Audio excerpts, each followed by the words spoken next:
What's going on, everybody? Welcome to the Week 5 edition of Stock Watch. I'm Brian Cameron, your host for the evening. Thank you for joining in. Thank you for tuning in. You guys have been tremendous with all the support you've given us. And make sure if this is your first time tuning in to Philly Sports Network on YouTube that you hit that subscribe button below. Definitely want to join into the PSN family as we cover everything and anything you need to know about all Philly sports, whether it's the Flyers, the Phillies, the Sixers, or the Philadelphia Eagles. Now today we'll be covering the Philadelphia Eagles as we look to see who's trending up and who's trending down heading into the Week 5 matchup against the Pittsburgh Steelers. Now if you tuned into Sunday night, then you know it was a up and down game. You felt good at times, you felt bad at times. Things look great for the defense, things look bad for the defense. Things pretty much look bad for the offense for the most part. But Carson using his legs felt nostalgic. It felt like 2017 all over again. And then you had Travis Fulgham with a big touchdown. It felt good. It felt like last season mixed with a little 2017. But the fact of the matter is this team is still struggling to finding their footing on the offensive side of the ball. Now on the defense, secondary, it's still a little shaky. I mean, Darius Slay is still doing a tremendous job, phenomenal job. He was a phenomenal pickup for a third round pick. I mean, that's a steal in my book. I don't know about you guys, but Jalen Mills was CB2 for the evening, and he looked pretty good. I'm not going to lie. Jalen actually did his part, but it was it's a very small sample size. We'll see more heading into the Pittsburgh game. Let's talk about who's trending up. For the first time on this show, Carson Wentz is actually trending up. And I'm glad to say it. I'm happy to say it. Although Wentz didn't look fantastic. He didn't look dominant. He didn't look phenomenal. He still had a pretty good statistical game. I mean, 18 for 28 passing, 193 yards, and a touchdown. His completion percentage this week was the highest that it's been all season long at 64%. So while Wentz is not showing leapful improvements, he's taking the necessary baby steps to get there. He put it on the mark for Greg Ward at times. He put it on the mark for Travis Fulgham, who didn't see the ball coming, but went later right into his breadbasket. As Fulgham said it out loud, you can see the progression of Wentz, but at times you did see the hiccups. You saw the missed passes to Miles Sanders in the flat, Miles Sanders in the middle. It was a lot of good and bad, a lot of mixture. But the fact of the matter is that Wentz is finally doing things not only with his arm, but he's doing things with his feet. Wentz has turned into a dual threat quarterback right now, something that we have not seen since 2017. Teams are not taking into account that Wentz can actually still move with his legs, which is great for the Eagles because now it opens up the offense where defense actually has to take account that Wentz is going to be on the run. They're going to do some QB sneaks. They're going to do some read options. They're going to do things that helps the offense move the chains forward. And that's exactly what Doug Peterson and Carson Wentz did on Sunday night. At times that they did, struggle a little bit. They still got the job done. They still beat the San Francisco 49ers on the road. Whether it was fans or no fans, it doesn't matter. A win is a win, and it was the first win in the book for this team. So for this week, Carson is trending up heading into Pittsburgh, where I'm hoping he just finds more comfortability with his offense. He finds Sanders, who's the best playmaker on this offense right now. You got to hit Sanders. You can't continue to miss him. You missed him on a wheel route earlier on in this season. You missed him in the middle where it could have been either a big gain or a touchdown against the 49ers. Sanders and Wentz have to get on the same page. I know Sanders missed most of training camp because of the hamstring issue. So here's to hoping that the guys find their chemistry again. But like I said, for this week, Wentz is absolutely trending up. Another player that's trending up is one to be proud of because, guys, we're finally seeing it pay off. We're finally seeing what Howie Roseman invested in Genard Avery last season pay off. We saw in Avery's first game of the season last year where he got a sack in his first snap. It was phenomenal. You're thinking like, yes, we got the guy. We got a perfect player for this defense. Then after that, he disappeared. Nobody heard from him. Nobody saw him. It was the weirdest thing in the world, which ideally always happens in a Jim Schwartz defense with the Eagles, which is a bit frustrating, but we'll talk about that later on. But the fact of the matter is this. Avery has looked like a man possessed. He's looked like a wrecking ball for offensive lines. They can't stop him. And the fact that they had him in a standing up position throughout the game just gave his speed such an advantage against an offensive line. Avery finished the game with 5 QB hits. He had a sack. He had a QB hit that led into an interception by Rodney McLeod, which is a much needed turnover that his defense has been craving for. I mean, we've been craving for interception since last season against the Giants, where Sidney Jones intercepted a pass. So here's to you, Genard Avery. You're trending up this week. I'm hoping we get to see more and more of you. Even with Vinny Curry coming back at some point this season, the Eagles have to find a way to get Avery more involved and become a bigger part of this defensive line. He's needed. He's necessary. Let's make it happen. So for this week, Avery, you are trending up like you're on fire. It's like NBA Jams. You're a man on fire right now. It's good to see you producing, man. Now, while there were many players that could be trending up that did positive play on Sunday, there are just as many players that could be trending down who gave us negative plays on Sunday. So I kept it to, very, very slim focal point for who's trending up with just 2 players this week. I want to focus now on 2 players who are trending down, then possibly focus on the state of the Eagles heading into Pittsburgh. So let's focus on who's trending down for the week. A name that you won't see likely trending down a lot is the defensive tackle of the Philadelphia Eagles, who's getting paid more than $20 million this season. Fletcher Cox, you are unfortunately trending down. And the reason being is because we haven't felt your presence. We haven't felt the man in the middle, the man who's always possessed, who's always just knocking down linemen like it's more than just a business for him. While Fletcher Cox has been attracting more double teams for him, I completely understand that. The fact of the matter is this: if I'm paying somebody over $20 million per season to overproduce, I'm going to expect you to overproduce. Last season, Fletcher only finished the season with 3 sacks. And I know sacks are not the name of the game. I know they're not everything. But right now you have a defensive line that has 17 sacks for the season and that leads the NFL. Fletcher only has 1 of those sacks. Let that sink for a moment. Fletcher Cox only has 1 sack. And while he's trending to beat his sack total from last season, you still don't feel his presence. You don't feel his presence like you feel Malik Jackson's presence. You don't feel his presence like you feel Javon Hargrave's presence, who is still not comfortable in this scheme. There's players that are making a bigger impact than Cox is right now. And to me, that's a force for him to trend down this week. Because heading into Pittsburgh, the Eagles need their best defensive player to show up. They need him to destroy the offensive line of the Pittsburgh Steelers to show that this defensive line is the best in the NFL. So going forward, starting today, Fletcher Cox is unfortunately trending down.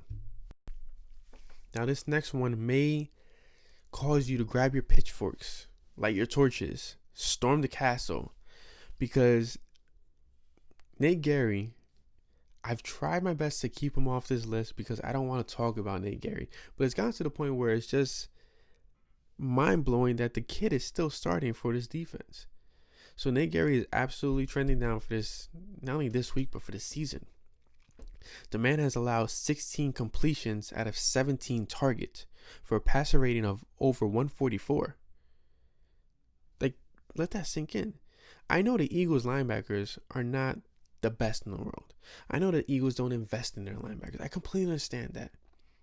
But at some point, as a head coach, you have to start to, just getting rid of your weakest links. You can't keep somebody like that on the field who's not only getting picked on, but getting abused, and then have the balls to come on national television and say he's not responsible for those plays. Are you serious? Was Nate Gary not the guy who was racing T. Higgins into the end zone without even facing T. Higgins? Did anybody catch that picture with Darius Slay where he blocked the Hail Mary and Nate Gary's like far to the left just looking up like Nate Gary is literally that kid who was the worst in the bunch and always found a way to stood out for the worst possible things. Nate Gary is just not only destroying the Eagles linebacker core, but he's blocking the potential of the Eagles linebacker core. He's blocking the opportunity of Alex Singleton, Davion Taylor, Sean Bradley. Like, these kids are not getting the reps that they deserve at this point. And I'm saying that they deserve it because Nate Gary does not deserve it. They've earned their opportunities because he's destroyed his opportunities. He has never made an impact in a football game in a positive way, no matter how you look at it. The kid is not good at linebacker. At some point, Jim Schwartz has to look himself in the mirror and say, I got to let him go. I got to stop this. Jim Schwartz has a record of being biased towards certain players and keeping them in the worst position possible. Not only are you hurting that player's career, but you're hurting your entire defense. This defense is feeling the heat because of Gary. They're feeling the failure because of Gary. It's just a fact of the matter. Nate Gary is not a great football player, nor is he a decent linebacker.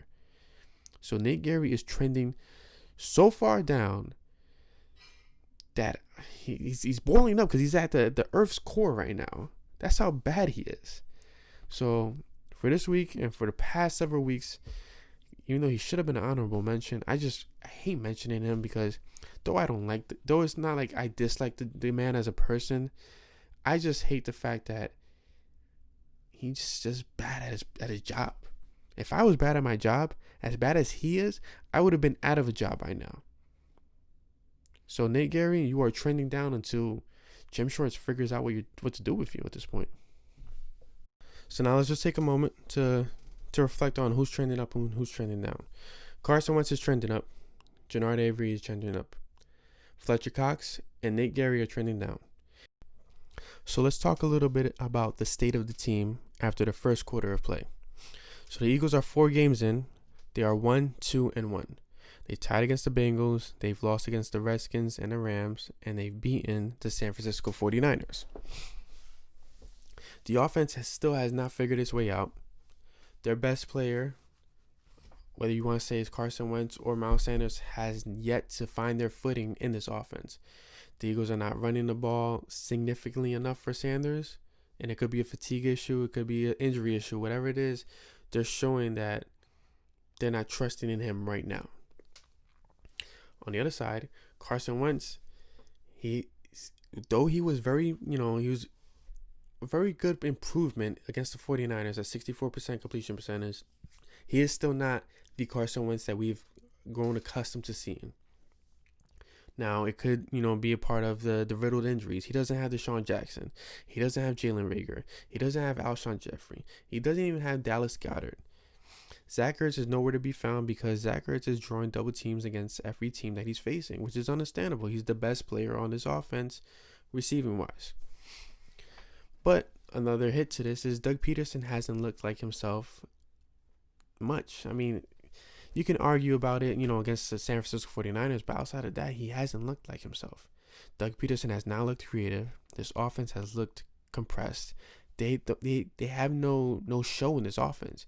You don't know the identity of this offense. You don't know what they're good at. You just know everything that they're bad at. And that's a terrible place to be right now. Defensively, we're starting to see an identity. We're starting to see the pass rush, the run game. We're starting to see the defensive line clog up everything and anything that's possible. They're getting after the quarterback. They're getting after the running backs.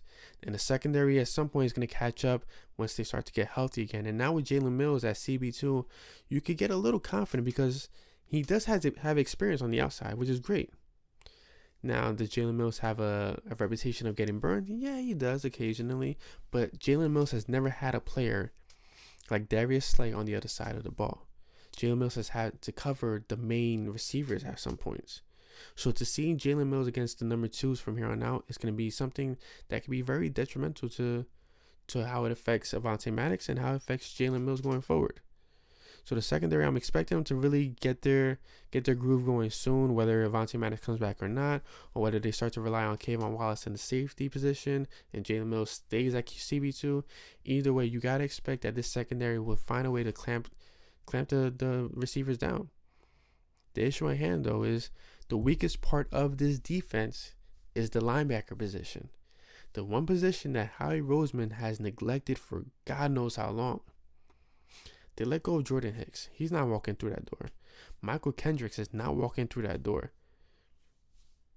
It's a terrible position to be in right now, especially for a player like Nate Gary, who's not a linebacker to begin with, plays safety in college, and now Jim Schwartz is relying so much on his kid just because he knows the playbook. That's the only advantage that Gary has over pretty much almost everybody on that defensive unit or that linebacker group. He knows the playbook better than anybody because he's been around longer than anybody. But I'm hoping that Shorts actually grows some go on this. You play Alex Singleton more. You throw in Davion Taylor a little bit. Stop, having Taylor so focused on the scouts team and during practice, and start having Taylor focus on practicing. Let him get better at his craft. If he's a project, okay, with a project, you put your effort into it. You make sure you perfect it. Taylor's there for you to mold. Start molding him. Gary's not the player you want to mold, and you're forcibly doing that, and it's not working. So at some point, you have to understand that you got to let that go and move on. So as for the state of the Eagles, team is neither trending up, nor are they trending down.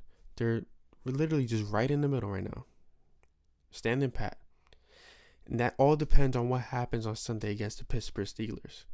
They're facing a 3-0 team that's coming off a bye. They're facing a team that could really sling it. They're also facing a team that could really rush against the pass. Bud Dupree and TJ Watt are not scrubs. And the Pittsburgh Steelers blitz more than a lot of teams in the league. So the Eagles have to be on their A game come Sunday. Wentz cannot make any mistakes. They gotta figure out a way to run the ball effectively. They gotta figure out a way to get these receivers separation from the defenders. This game is more of a Doug Peterson game than anybody. This game is more of a Jim Shorts game than anybody. Because this coaching staff, for once this season, has to put the team in position to win. That's it. That's what it comes down to at this point. Carson has to make plays. We all know this. Carson knows this. The offense has to find a way to get the lead and keep it. The defense has to figure out how to get off the field in 3 and outs like this. They gotta both groups have to be in such sync where everything's just flowing. So right now, depending on what happens against Pittsburgh, the Eagles are standing pat. If they lose against Pittsburgh, they're trending down. If they win, then you got to start having a little confidence and a little bit more optimism. But for right now, the Eagles are standing pat, and that's how we're going to keep it just for now, guys. Just for now. So thank you for tuning into this week's Eagles Stock Watch. I'm Brian Cameron once again, co-host of Flipping the Birds, which you guys could catch on Tuesday evenings on PSN Radio. Make sure you subscribe to that. Or Wednesday evenings on Philly Sports Network's YouTube channel, which you should have already subscribed to it because that's where you're watching right now.